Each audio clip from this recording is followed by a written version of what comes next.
Sorry about that technical difficulty. The president froze up on us. And the reason the president froze up on us is because he knows we're going to be talking about him. And Daniel Henninger, Pulitzer Prize-winning reporter, deputy editorial page director of the Wall Street Journal, and Fox News contributor, joins us. Hello, Daniel. Hi there, Steve. How are you? Who'd you root for in the Super Bowl yesterday? Well, I guess I was actually, unfortunately, rooting for the Seahawks. But at least I don't live in Seattle. Okay. It'll take them 25 years to get over what happened yesterday. Like it's going to take Green Bay to get over what happened to them at the hands of Seattle. Yeah. Exactly. Anyway, let's move on. You wrote a great piece called Obama's Peter Pan Economics, and you talk about how he's touring the country and talking about what he calls middle class economics. His budget is coming. He's not going to get anything or hardly anything that he wants, and he's just so out of touch on. I mean, he had to be reined in on that 529, ending the benefits for certain people with their college 529s. Yeah, the 529 was a big deal.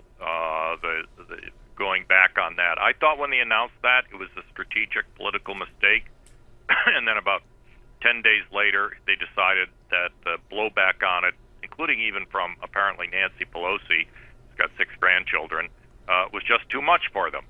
So, as well, the other thing he proposed back then that just sticks out is 2 years of free community college for everyone. It was at that point that I decided this wasn't middle-class economics. It was Peter Pan economics. The idea that if you think lovely thoughts, you can fly and good things will happen. This is a president who is disconnected from the way the real economy functions. And that 529 thing proved it. But here he's back with the new budget, $4 trillion.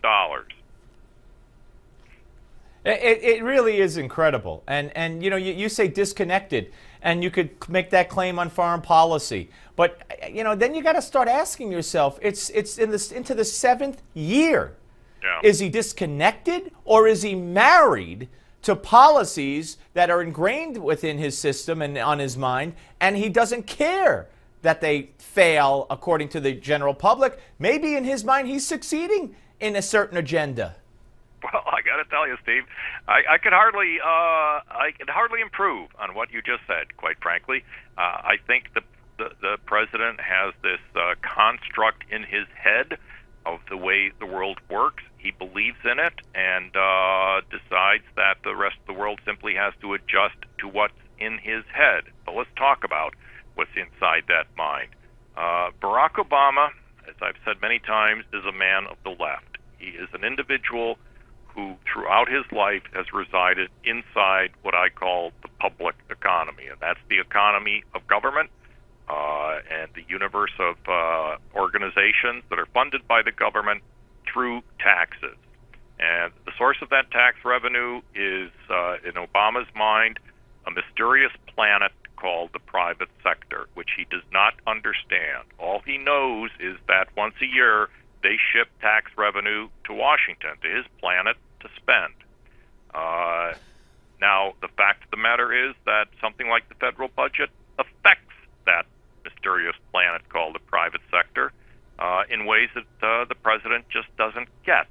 And that's why we're going to go through a process here of fighting over things like the corporate tax rate, with him insisting on his proposals that probably have no chance whatsoever of being enacted. And that's where we are with a president who's operating from his own private planet inside his head, and the rest of the world is expected to somehow adjust. And if every passing year, it gets more difficult for that world to adjust, whether here or in areas like the Middle East. No, you're absolutely right. All right, let's talk a little bit about the presidential landscape with Romney. There are some, very few, but some who say, Romney didn't shut the door. He left it open just a little bit. But let's work on the assumption that, unless you want to make a point of that, and let's work on the assumption that he's out. How does that affect the landscape? Well, I think that there is in a couple of ways, Steve. I think certainly it helps Jeb Bush. I think there are Republicans out there who feel that the one thing that trumps every other issue or concern is winning. in 2016. And there's a certain sense that Jeb Bush, all things considered, is the one guy who can probably defeat Hillary Clinton. Now, having said that, there's obviously a fair amount of disaffection inside the Republican Party. And I think the good news is that those people who have different views or perhaps don't care much for Jeb Bush are going to get their shot. And the reason is because the relaxation of the campaign finance laws, Supreme Court and such, that allows donors to get behind a candidate like Rand Paul, Ted Cruz, Chris Christie, Scott Walker. I think they're going to attract enough of a donor base that will get them through the early primaries, Steve, which means they're going to get their shot. They're going to be given an opportunity and the financing to get out and talk to the American people, so that you're going to have a real competition for that nomination. And a lot of those funders who a healthy competition. Very healthy. Not to interrupt, Daniel. Yeah, this time I think it's going to be very healthy. I think it's going to be very productive, and we're going to get a sense of give all Republicans and conservatives an opportunity to have their say. And I suspect at the end of that process, they will coalesce around whoever wins that nomination. And it could be a very young minority or certainly energetic young candidate going against Hillary Rodham Clinton, who will be approaching 70. It's going to be quite a contrast in styles and in appearance and everything else. So it's going to be very interesting. Always great to talk to you, sir. Thank you for your time. All right, Steve. Good to talk to you. Take care.